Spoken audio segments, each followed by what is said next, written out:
My name's Oliver Shaw, and I'm a singer-songwriter from London.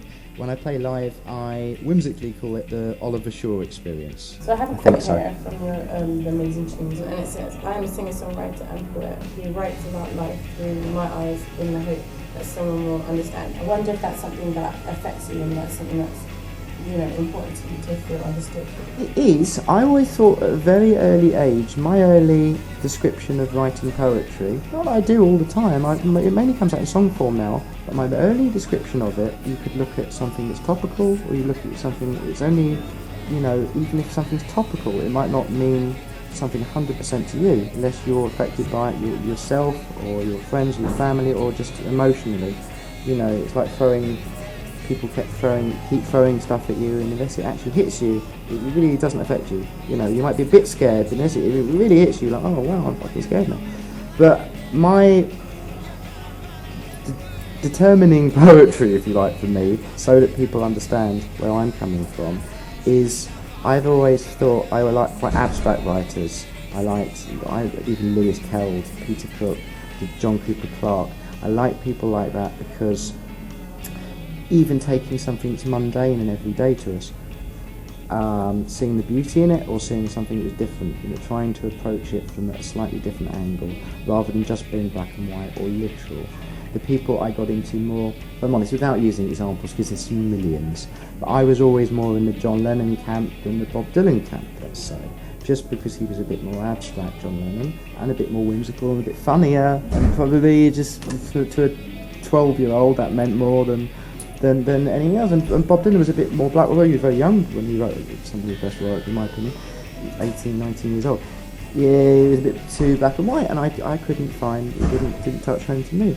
But if you can do it with a certain amount of truth, if you try and do something abstractly or be purposely psychedelic, it doesn't quite shine through. I don't think. You've got to do it in your own angle, in your own way, of doing it. It's kind of a nice lead into the next question.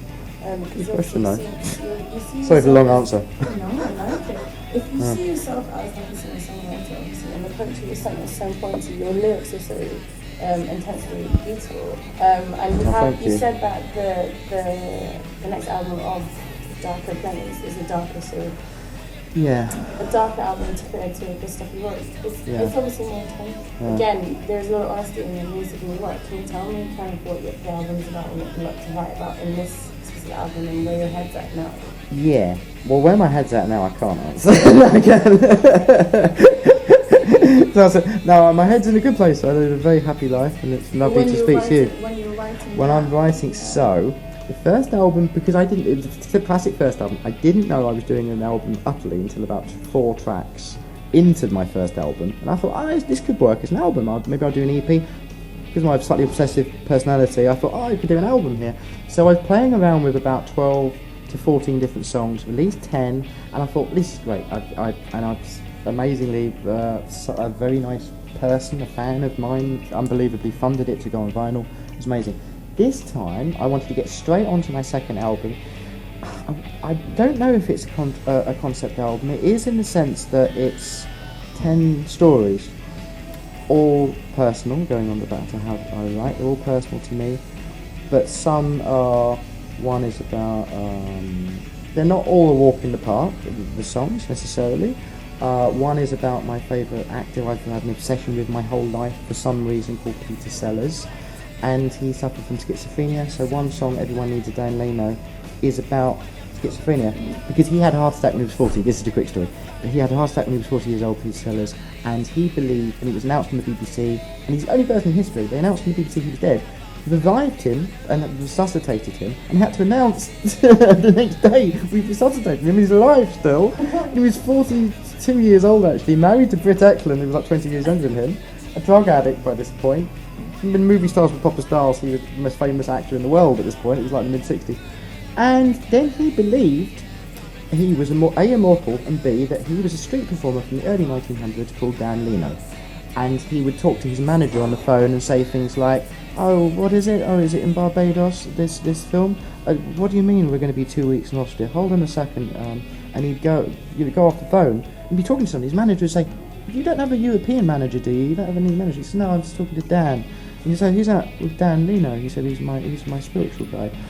So he lived his life partly through his dead mother, partly through a spiritual advisor who was a dead street performer called Dan Leno, and partly himself, which some people say was a character anyway.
Your influences in music, obviously, you said the Beatles.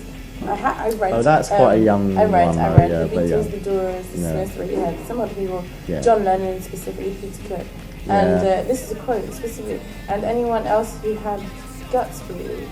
I mean, obviously, why say that? Like, is that how has that helped you through this industry? Yeah, it's slightly what we were saying earlier. This is something as an old art school geek that I always remembered, and the one thing I picked up from art school was thus, is that you can, and it's fairly obvious when you think about it. You can try and do everything. You can speak your mind, especially.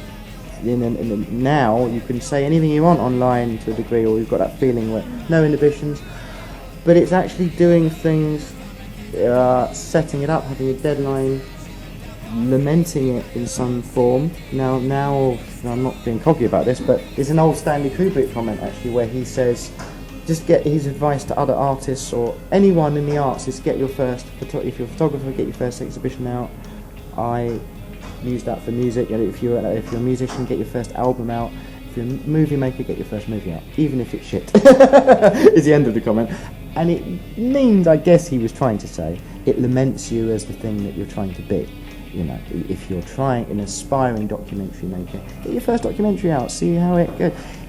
That's the guts side for me. It's actually bearing your soul. It's all right being soulful, but if you bare your soul and have it down on some sort of canvas.